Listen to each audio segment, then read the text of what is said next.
Hi everybody. I've been wanting to do this for a while now, since I started getting better. Um, Pardon my voice. I have a little bit of a sore throat right now, but I don't know. I really just wanted to talk about this illness and the torture that it causes. Start a channel, start a movement. Um, I remember for so long being stuck in the bed and only trapped with thoughts. And the only thing I could dream of was just how if I ever got a chance, that I would scratch and claw to be able to represent this community and give it a voice. And that's why I'm starting this. I really would like to reach out to those on all severity scales, from bedbound to mild, and in between, and just try and get people's stories and people that are well enough that can do interviews and tell their story. I would love to hear from. Um, I, I don't know what else to do for this community. Having this disease, it's not like I can go back to school and become some scientific researcher, at least not yet. And I don't know if that'll ever come. You guys know that your aspirations and dreams kind of have to take a back seat. They have to take a back seat. And just wanted to start off with my story and just begin there. I was 22 years old. It's the end of 2022. It's around the holidays. I had had a few viruses in a row. They seemed minimal at the time. I was healthy. I was a power lifter. I was a server. I was going to school to become a massage therapist. So I kept going on about my life. And I recovered from these viruses, but never recovered fully and didn't understand what was happening. And it was like every day I woke up and I was losing more and more functioning. One day I woke up and I headed into class and couldn't even stare at the board that the teacher was writing on without throwing up. And then it progressed to one day I woke up just, a month or two after these viruses. This is probably around February of 2023. I woke up one morning and my whole left side of my body just felt so heavy. I started walking with a limp and I couldn't help it. And I tried so hard to power it through, just as we all do, right? When we don't know what's going on. And I had, it felt like I was in the hospital or at an urgent care or something every week for those 2 months, trying to figure out, because I just felt like I was dying. It just felt like every day I was shutting down. And by March, I had to quit school and quit work. No, it was Valentine's Day. Valentine's Day of 2023, I had to quit work in school. And did a 2-week stint in a hospital where they did, all the testing that they could do. And, I had an MRI done on my brain. I had an MRI done on my lower spine. I had spinal taps done. I had bone marrow biopsies done, drilling into my hip.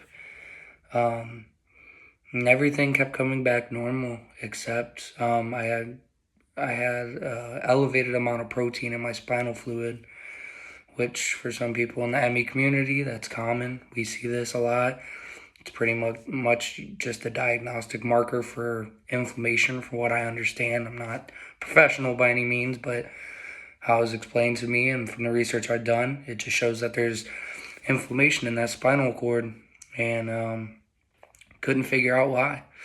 We sent off the spinal fluid to Hopkins and Mayo, wherever they were sent out to, and they did extensive testing to see if they could find any specific diseases or biomarkers in the spinal fluid, and everything kept coming back, fine. And, just kept having doctors question me and question my mental and, tried to blame it on psych, tried to tell me I had tuberculosis, trying to tell me all these crazy things because they just didn't know. Like anytime they got a glimpse of evidence of some disease, they were just throwing it at me. And I just kept telling them, like, I don't align with these symptoms. Like, it's not the same. The weakness that I feel isn't weakness. I understand the difference of weakness in our day-to-day vocabulary and weakness in the medical community, right? Weakness to them it's a very black and white thing. And the weakness that I felt in me was not black and white. It was pure exhaustion. It was, I cannot lift my arms because I'm so exhausted, because they are not working. They're just not working. And nobody could seem to understand that. They all just thought the words tired and fatigued and whatever. They couldn't understand it. And then I start telling them how sick I feel. I always explain it of like when you have the stomach flu and you're on the ground, hovering the toilet, and you're just begging to whatever creator you believe in to make it stop. And that climax, like that moment where it's at its worst, that flu or that virus is at its worst, that's what I felt 24/7. And there was no explanation, right?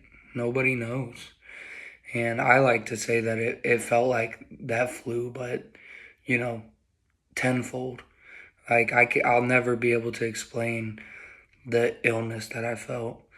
I'll never be able to explain how it feels to just have your whole body in tremors and not being able to eat and any of those things. But besides the point, so that's March. So April, headed into May, I just kind of gave up on doctors. Started trying to research myself and just see where I aligned with my symptoms. And that's where I discovered this community and how fantastic everyone is. There's a lot of darkness in the community, and understandably so. This is one of the most cruel illnesses I can think of. And so I listened. I went online and I listened to whoever wanted to speak. And I started to realize, like, this is what I think is going on. So I decided to sit back and just rest. And even at that point, I didn't understand what rest was, because from a healthy person's standpoint, the rest is just being on your phone and watching TV and laying on your couch. But this rest was what I needed. I didn't know. And so I laid and I did minimal trips to the bathroom, and until it got to a point where I wasn't able to do that. I wasn't able to make the minimal trips to the bathroom. I wasn't able to watch TV. I wasn't able to be on my phone. Felt like the more I rested, the more my body was just like finally recovering, and I had to get worse before it got better. I don't know if that's the truth, but that's how it felt. And so by the summertime, by mid-May of 2023, heading into the summer, was when things really popped off. And I was no longer able to eat. I was no longer able to hold a cell phone or send a text or watch a video or listen to music or speak. My partner spoon-fed me for months. And at that point, I'm trying to see specialists because I'm sure I'm dying. And it's all over the phone because I can't even make it to my front door. Mind you, it was 10 steps of a 900 square foot apartment. And nobody could give me an answer. Nobody. And nobody really knew what was going on. My friends knew I was sick, but nobody knew how bad it was. And not even my mom. My mom really didn't understand what was going on. And it wasn't until my mom came in to visit me in May, and she seen how bad things were, that she was like, okay, this is really, really serious. We have to do something. And in the ME community, so many of our loved ones feel that they have to do something, but there's nothing to do for us. And it's the scariest part of all of this. And so she really fought for me to get into a room at the Cleveland Clinic in Cleveland, Ohio. And they took me there. Took me a couple days to get there. I was posted at a Mercy hospital for a few days, where I spent 3 days in an ER, which, if you have ME, the ER is your worst nightmare. It's nothing but screaming children and people in pain and nurses yelling and doctors yelling and beeping machines. And that sounds like nothing to the average Joe. That sounds like absolutely nothing. But this disease, sound is your enemy. Light is your enemy. Everything is your enemy. Your body is your enemy. And so we spent 3 days there. Finally got moved over to Cleveland Clinic. And that's where they began extensive testing again. And pretty much just reran everything that we had done in February of 2023. And everything continued to come back normal. MRIs were normal. EEGs were normal. Nobody could figure it out. Still, these are world-class doctors, and they're not understanding the way I'm trying to explain my weakness. You know, it's black or white. It's all by the textbook to them. And no hate, no shade, even though I have a lot of hate and shade. They just didn't understand. And so they started bringing in psychologists to try and see me, to ask if, I had anything going on in my life that could make this happen to me, or blah, blah, blah, and whatever. You know the role. And that's when they took me, one of my last tests they did a spinal tap, another one. And surely enough, the protein in my spine had elevated even more from where it was previously. And once again, they start having these red alarms go off where they're like, well, you have something odd going on in your spine. We don't really know, but you have these elevated levels of protein, and we have to treat it. So they treated me with high-dose steroids for like a week through IV, and that was probably one of the worst experiences of my life. It's people with very severe ME already have an issue regulating their heart rate and their temp and their blood pressure and all of those things. And the high-dose steroids just took that and took it to a whole nother level. My heart rate would be sitting at 200.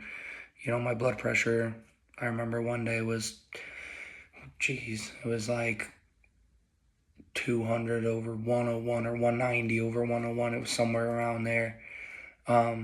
Just absurd. It felt like I was going to die any second. And mind you, I hadn't been eating for months.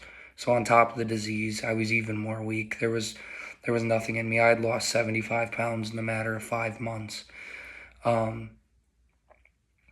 There was no answers. And funny enough, the one thing that we did discover in my stay, my almost month stay at the Cleveland Clinic, was they took me for an MRI and they gave me Ativan, and they gave it to me through IV.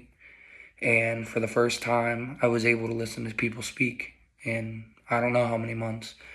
I made a joke to my brother. And I'll never forget the look on his face, because I made a joke. I was finally able to make a joke. And they were like, oh, that's interesting that helps. That helps that sensitivity to light. That helps that sensitivity to sound.